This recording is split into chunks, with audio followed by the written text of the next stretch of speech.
Hello दोस्तों। आज मेरा एक फिर से छोटा सा प्रयास जिसमें हम शेयर करेंगे आपके साथ कुछ लीगल और जनरल नॉलेज। और अगर आप किसी स्पेसिफिक एग्ज़ाम के लिए तैयारी कर रहे हैं तो आपको इस चैनल से दूर रहना चाहिए।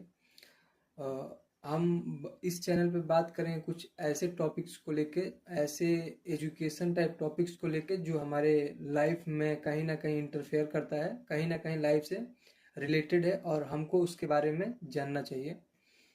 तो आज का पहला पॉइंट होगा कॉन्स्टिट्यूशन। कॉन्स्टिट्यूशन जो कि बहुत ही इम्पोर्टेंट पार्ट है भारत के लिए, जिस पे पूरा भारत चलता है। ये इसके बारे में आपको जानना चाहिए, आपको पता होना चाहिए, क्योंकि ये एक ऐसा कानून है जो कि पूरे भारत को रेगुलेट करता है, जिसमें आप भी आते हैं। तो अगर इसके बारे में हम लोग संक्षेप में बात करें तो कॉन्स्टिट्यूएंट असेंबली 1946 में एक ड्राफ्टिंग कमेटी अपॉइंट करती है, जिसमें टोटल 7 मेंबर होते हैं और जिसके हेड थे फेमस भीमराव अंबेडकर जी।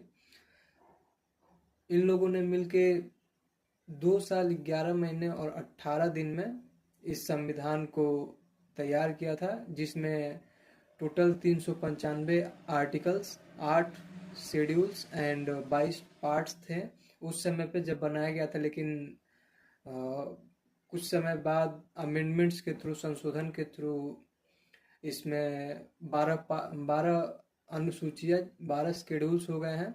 इसके अलावा आर्टिकल्स भी बढ़ गए हैं, लेकिन ओरिजिनली उतने ही हैं, बस कुछ पार्ट्स बढ़ गए हैं। और इसके बारे में अगर हम लोग बात करें तो इसको अडॉप्ट किया गया था 26 नवंबर 1949 को और इन्फोर्स किया गया था 26 जनवरी 1950 रिपब्लिक डे को। 26 नवंबर 1949 को ही कुछ प्रोविजंस लागू कर दिए गए थे, जैसे कि सिटीजनशिप में कुछ प्रोविजंस है, आर्टिकल 5, 6, 7, 8, 9।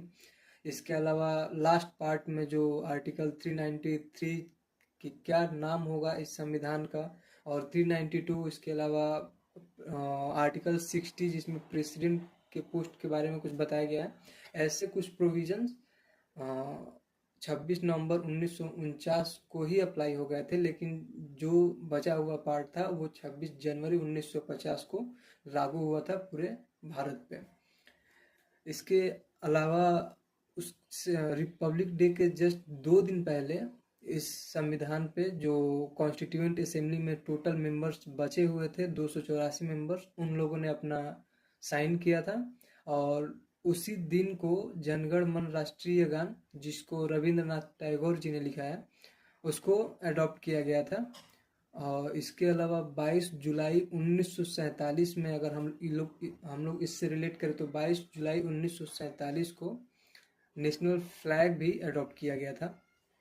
इसके अलावा अगर हम लोग कॉन्स्टिट्यूशन के बारे में बात करें तो उसमें दिया हुआ है सिटीजनशिप कैसे मिलता है, कैसे छोड़ना पड़ता है, और कुछ महत्वपूर्ण पार्ट हैं, जैसे कि फंडामेंटल राइट्स, मौलिक अधिकार क्या होते हैं, एक आम आदमी का मौलिक अधिकार क्या होगा, फंडामेंटल ड्यूटीज़ क्या होती हैं, और जैसे हम लोग सुनते आ रहे हैं president, governor, parliament, state legislatures, इन लोगों के बारे में भी दिया हुआ है कॉन्स्टिट्यूशन में, जिसको हम लोग डे बाय डे देखेंगे।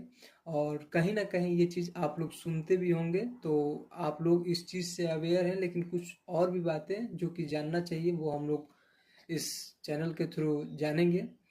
इसके अलावा कॉन्स्टिट्यूशन के बारे में बात करें तो इसका एक प्रिएम्बल है जो कि कॉन्स्टिट्यूशन का मेन पर्पस बताता है। एक एक पेज का प्रिएम्बल प्रस्तावना जो कि कॉन्स्टिट्यूशन का मेन पर्पस बता देता है कि कॉन्स्टिट्यूशन में क्या क्या होने वाला है, किस चीज़ को प्रमोट किया जाएगा।